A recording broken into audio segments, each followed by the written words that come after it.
मित्रांनो, आपण आपल्या व्हिडिओच्या माध्यमातून सातत्याने यशस्वी होण्यासाठी यश मिळवण्याचे काही नियम असतील, काही सिद्धांत असतील, यशस्वी झालेल्या व्यक्तींच्या जीवनातून यश मिळवण्याच्या कथा असतील, काही नियम असतील, मराठी कथा असतील, प्रेरणादायी गोष्टी असतील, या सर्वांच्या माध्यमातून आपण यश मिळवण्याचे नियम आणि काही सिद्धांत सातत्याने जाणून घेत असतो। आणि मित्रांनो, आज पुन्हा एकदा आपण आपल्या या विषयावर संवाद साधणार आहोत। तर मित्रांनो, एक तरुण नोकरी मिळवण्यासाठी तो मुलाखत देण्यासाठी जातो आणि ज्यावेळेस तो मुलाखत देण्यासाठी त्या ठिकाणी पोहोचतो तर त्याच्या आधी त्या ठिकाणी 50 मुलं मुलाखत देण्यासाठी रांगेमध्ये उभे होते। जागा एकच व्यक्तीची होती आणि आधीच त्या ठिकाणी 50 मुलं त्या ठिकाणी आले होते आणि आता याला 51व्या नंबरवर उभं राहणं भागच होतं। जोपर्यंत आपला नंबर येत नाही तोपर्यंत त्याला त्या ठिकाणी वाट पाहावी लागणार होती। तर मुलाखत घेणारा अधिकारी एका मुलाची त्या ठिकाणी मुलाखत घेत होता आणि आता हा 51व्या नंबरवर उभा राहिला। आपला नंबर येण्याची त्या ठिकाणी तो वाट पाहू लागला। पण मित्रांनो, त्याच वेळेस याच्या मनामध्ये एक विचार येतो आणि त्यानं एका कोऱ्या कागदावर एक संदेश लिहिला आणि तो संदेश त्या मुलाखत घेणाऱ्या अधिकाऱ्यासोबत जो कर्मचारी होता त्या कर्मचाऱ्याकडे यानं तो संदेश दिला आणि तो कर्मचाऱ्यानं तो संदेश मुलाखत घेणाऱ्या अधिकाऱ्याला त्या ठिकाणी दाखवला। तर त्या संदेशामध्ये यानं लिहिलं होतं की जोपर्यंत तुम्ही 51व्या नंबरवर उभे असणाऱ्या मुलाची मुलाखत घेत नाही तोपर्यंत तुम्ही कोणालाही नोकरी देऊ नका, अशा प्रकारे त्यानं त्या संदेशामध्ये लिहिलं होतं।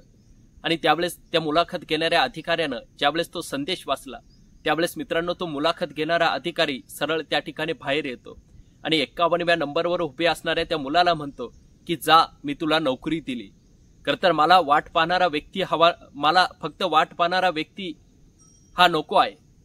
तर जो व्यक्ती स्वतःहून पुढाकार घेणार, जो व्यक्ती स्वतःहून काहीतरी करण्याची इच्छा ज्याच्या मनामध्ये असते, असाच व्यक्ती मला हवा होता आणि तो व्यक्ती तू आहे। उद्यापासून तू कामावर ये, मी तुला नोकरी दिली। अशा प्रकारे तो मुलाखत घेणारा अधिकारी त्या ठिकाणी त्याला सरळ नोकरी देतो। तर मित्रांनो, तुम्हाला जीवनामध्ये यशस्वी व्हायचं असेल, तुम्हाला तुमचं स्वप्न आणि तुमचं ध्येय तुम्हाला पूर्ण करायचं असेल तर मित्रांनो, वाट पाहणं हे सगळ्यात आधी बंद करा आणि ते ध्येय साध्य करण्यासाठी सातत्यानं प्रयत्न करत राहा, संघर्ष करत राहा। एके दिवशी मित्रांनो, तुम्ही त्या ठिकाणी निश्चितच यशस्वी होणार। सगळ्यात आधी मित्रांनो, तुम्ही तुमचं ध्येय ठरवायला हवं आणि ते ध्येय साध्य करण्यासाठी त्याच्यावर पूर्ण लक्ष त्या ठिकाणी केंद्रित करायला हवं। तर मित्रांनो, तुम्हाला तुमचं ध्येय त्या ठिकाणी साध्य करता येणार। तर मित्रांनो, द्रोणाचार्यांची गोष्ट तुम्हाला माहिती असेल। द्रोणाचार्य आपल्या शिष्यांना धनुर्विद्येचं शिक्षण देत होते आणि त्यावेळेस द्रोणाचार्यांनी आपल्या शिष्यांची परीक्षा घेण्याचं ठरवलं आणि त्यासाठी त्यांनी लाकडाचा एक पक्षी तयार केला आणि तो पक्षी त्यांनी त्या पक्षाला त्यांनी झाडावर टांगलं आणि त्या पक्षाचा डोळ्याचा वेध त्यांनी आपल्या शिष्यांना घेण्यासाठी सांगितलं आणि सगळ्यात आधी एक शिष्य पुढे आला, त्यानं आपल्या धनुष्याला बाण लावला आणि आता तो त्या पक्षाच्या डोळ्याला बाण मारणार। त्याच वेळेस द्रोणाचार्यांनी आपल्या त्या शिष्याला प्रश्न विचारला की तुला समोर काय दिसतं?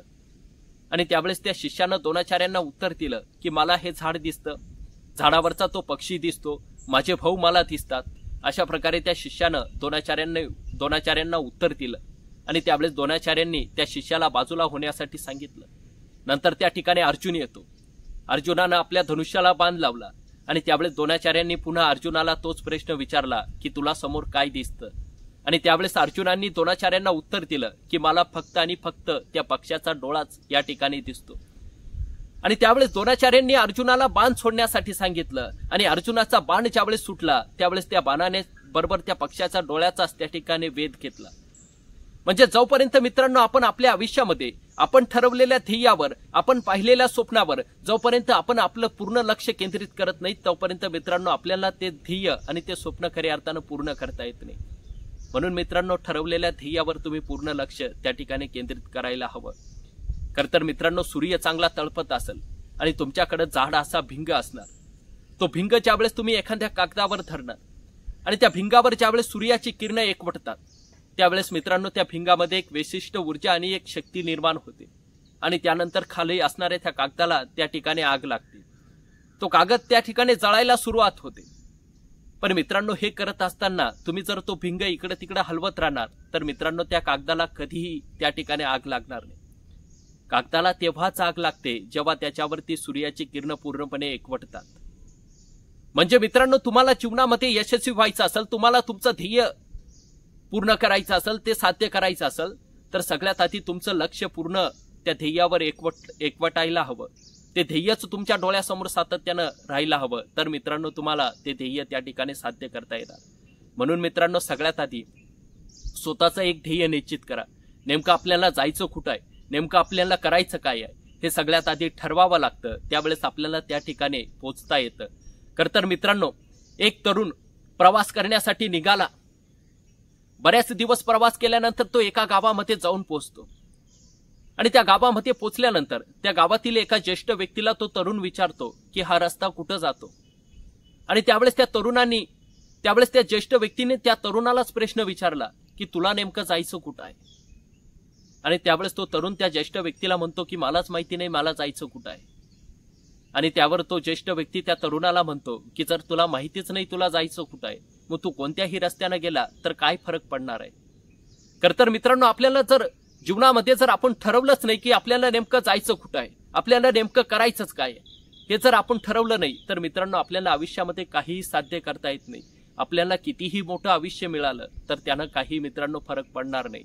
म्हणून मित्रांनो, जीवनामध्ये नेमकं काही करायचं असेल तर सगळ्यात आधी ते ध्येय निश्चित करा आणि ते साध्य करण्यासाठी सातत्यानं प्रयत्न करत राहा. तर मित्रांनो, रेल्वे कुठं जाणार आहे हे जर तुम्हाला माहिती नसलं, किंवा विमान कुठं जाणार आहे हे जर तुम्हाला माहिती नसलं, तर तुम्ही त्या विमानामध्ये बसणार आहे तर साहजिकच याचं उत्तर नाही असल्याचं आपल्याला दिसून येतं. आणि म्हणून मित्रांनो, जीवनामध्ये एक लक्ष, एक ध्येय डोळ्यासमोर ठेवा आणि ते साध्य करण्यासाठी सातत्यानं प्रयत्न करत राहा. तर मित्रांनो, तुम्ही पाहिलेलं ध्येय हे छोटं असायला नको, तुम्ही ठरवलेलं ध्येय हे मोठं असायला हवं. तर मित्रांनो, ते ध्येय साध्य करण्यामध्ये काहीतरी अर्थ खऱ्या अर्थानं प्राप्त होत असतो. आणि आपण मोठं ध्येय साध्य केलं त्याचा आनंद खऱ्या अर्थानं आपल्याला आयुष्यभर त्या ठिकाणी मिळत असतो. तर मित्रांनो, एक कोळी सातत्यानं तो मासे पकडण्याचं काम करायचं. पण मासे पकडल्यानंतर त्याच्या जाळ्यामध्ये जे काही मोठे मासे यायचे ते मोठे मासे पुन्हा तो नदीमध्ये सोडून द्यायचं. त्याचं हे विचित्र वागणं बघून समोरच्या व्यक्तींना सुद्धा सातत्यानं आश्चर्य वाटायचं. आणि एक दिवशी एका व्यक्तीनं त्याला विचारलं की तू नेमका असं का करतो. आणि त्यावेळेस त्या कोळ्यानं त्या समोरच्या व्यक्तीला उत्तर दिलं की माझ्याजवळ असणारी टोपली, माझ्याजवळ असणारी कढई ही छोटी आहे. त्या कढईमध्ये मोठे मासे हे जास्त मात नाही आणि म्हणून मी सातत्यानं छोटेच मासे या ठिकाणी घेत असतो. तर मित्रांनो, काही व्यक्तींची विचार करण्याची क्षमता ही कमी असते. त्यांनी आपल्या कल्पनाशक्तीचा विकासच त्या ठिकाणी घडू दिलेला नसतो. त्या कल्पनाशक्तीचा विकासच त्या ठिकाणी झालेला नसतो. आणि म्हणून मित्रांनो, असे व्यक्ती मोठे ध्येय आणि मोठं स्वप्न पाहण्यासाठी सातत्यानं माघार घेत असतात. आणि असे व्यक्ती मित्रांनो, छोट्या छोट्या गोष्टींमध्ये सातत्यानं अडकलेले असतात. तर मित्रांनो, तुम्हाला जीवनामध्ये यशस्वी व्हायचं असेल, तुम्हाला मोठं व्हायचं असेल, तर सगळ्यात आधी आपल्या विचार करण्याची क्षमता ही विकसित करा. मोठं ध्येय साध्य करण्यासाठी मोठे विचार करायला शिका, मोठं स्वप्न बघायला शिका. तर मित्रांनो, तुम्ही तुमच्या जीवनामध्ये खऱ्या अर्थानं यशस्वी होणार, एवढंच या ठिकाणी सांगतो आणि थांबतो. मित्रांनो, हा व्हिडिओ तुम्हाला आवडला असेल तर व्हिडिओला नक्की लाईक करा. चॅनलवर नवीन असाल तर चॅनलला सबस्क्राईब करा.